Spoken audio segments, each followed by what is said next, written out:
บายดีสิตรงนี้ค่ะเขาติดซื้อการกบเนาะเขากีมาแต่เนื่องกบมาขึ้นมันตกแห้งกบมันตายเด้เขากีเป็นเนื่องกบซื้อการกบ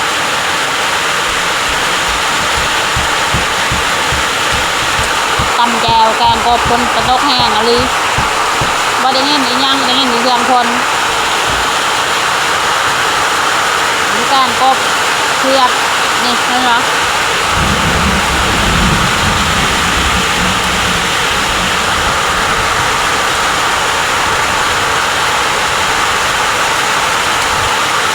ตั้งใส่ผักกระแยง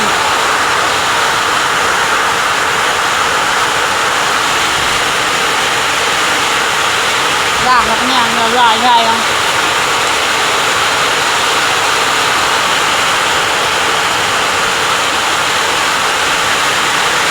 ใส่น้ำคนกระตกแห้งแห้งตกแห้งเลยมันก็ที่แกงครบเสียดเนาะอยากกินข้าวแจ่วบดตำแจ่วบดกินข้าวการกบ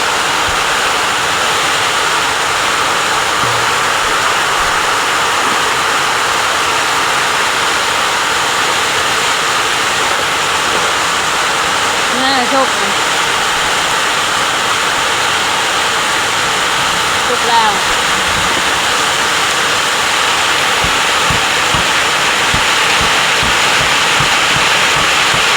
นี่ผักตัวยังไข่ใส่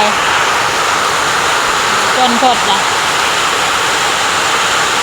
กินข้าวเด้อจานกบ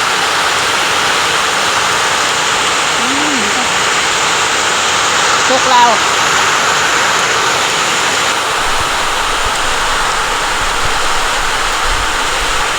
พอละถอดปากออกกินข้าวเด้อแกงกบแกงเผือกแซ่บนี่เลือกกินข้าวเด้อ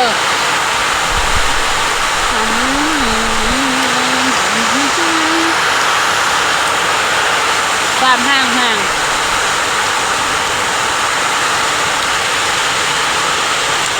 กินการกบไอชาบอะไร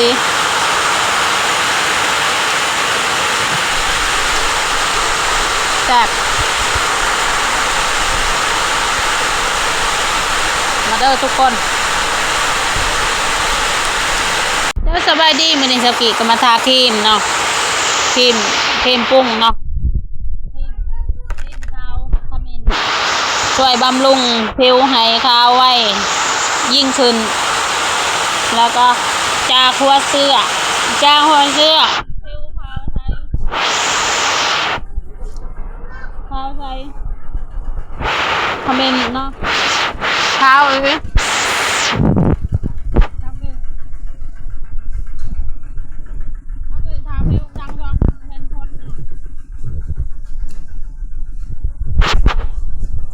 บ่หมดปุ๊กเดียวสั่งข้าวไว้ขนาดใครสนใจสั่งซื้อได้เด้อพี่ทุกคนข้าวไว้สนใจสักจะไปได้เด้อสนใจชิมถ้าละอบผิวแห้งขาว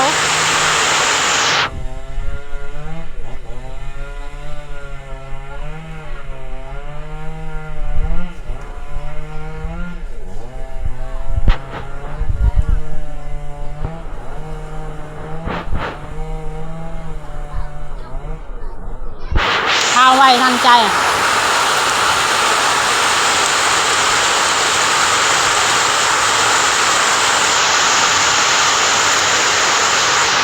สนใจทักหาเท่ากี่ได้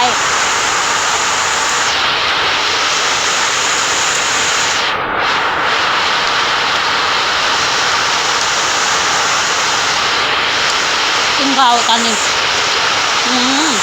เขาเคยถามกำลังมือเดียวกลางมือนี่ค่ะข้าวเลยทุกคน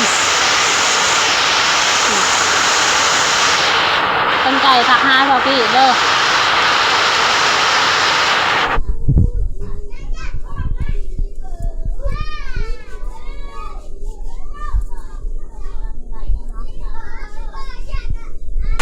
สบายดีเอฟซีทุกคนชื่อคิมช่วยเจ้ากี้อุ้มนนท์เจ้ากี้แน่เอฟซีทุกคน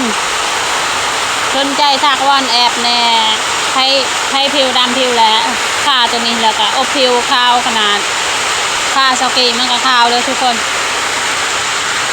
สนใจทักหาเจ้ากี้ได้เด้อผิวขาวผิวใสใครผิวดำผิวแหละซื้อมาใส่ได้